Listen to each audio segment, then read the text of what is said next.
ቂቤ አልቀባ የምትሉ ሴቶች ማለት ነው በጣም ብዙ ነገር መሳት ተደረጋችሁ እንደሆነ ታውቃላችሁ። አይ ሚን ግማቱ ምናምን አትበሉ ላይ ተታጠቡታላችሁ ነው እንኳን ተታጠነ ነው ታጣዋል እና በጣም ብዙ ነገር ሚሳት ሰላም ሰላም፣ እንዴት ነው? በቃ የሚሰጠው ሽታው ቂቤ ቂቤ ሳይሆን ኮፊ አይስክሪም ነው የሚለው በእውነት በጣም ጣጣ አንቀባ ራሴን እያመመኝ ነው ሰሞኑን። በቃ ማይግሬን ስላለብኝ ድርቀት በጣም ነው እንትን ያለ እንጂ መቀባት አልፈለኩም። ያው ቀለሜ ነው ሪሲ እንደሚያስለቅቅብኝ የታወቀ ነው። ቂቤ ግን ከዚህ በላይ ድርቀትን ማስተናገድ አልችልም። የምር የምር ተላከብን ደስ ሲል ወይኔ ሲጣፍጥ ሽታውን በጣም ነው የሚጣፍጠው። ሞክሩት። እኔ በኢንስታንት ኮፊ ነው ያደረኩት፣ ምክንያቱም ይሄ የተወቀጠ ቡና የተፈጨው ቡና ይሻክራልና ቡናነቱ ብዙም አይዘው ቂቤው ላይ። ከዛም ባለፈ ደግሞ ስትታጠቡ ከጸጉራችሁ ውስጥ አይወጣም ቶሎ ነው። ለዛ ብዬ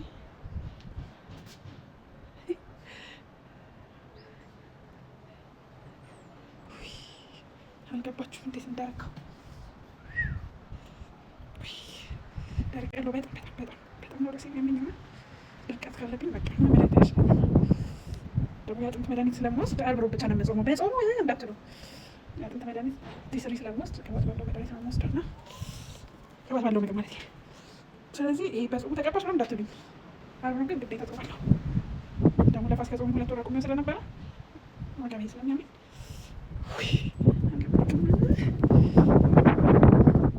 ቀለሜ ግን ያስለቅቅብኛል። በጣም ነው ያስለቅቅብኝ። ደግሞ ቁጭ ያለች ሲጋር ጭንቅላቴ ምን ያህል ቢግል ነው።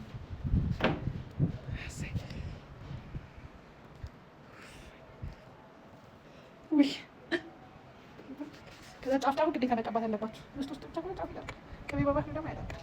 ቅባትም ስትቀቡ ጫፍ ጫፉ መቀባት ግዴታ ነው። በአብዛኞቻችን አበሾች ውስጡና ቆዳችን ብቻ ነው የሚመስለን። ቆዳ ተቀብተው ጫፉ ላይ ሲደርስ ከደረቀ ይቀነጠሳል፣ ይሰባበራል። ሞይስቸራይዝ በደንብ መደረግ አለበት። ጫፍ ጫፉ ጫዋን ስቀባ ቅባት እኔ ልታጠብ ስል ነው የምቀባው። ኖርማል እንደሰው ኖርማል ጊዜ አልቀባም። በሳም ነው የምታጠበው። ልክ ልታጠብ ስል ተቀብቼ 1 ሰዓት በሰዓት የሚያክል ቆያለሁ። እስቲ መግባት ካለብኝም እገባበታለሁ።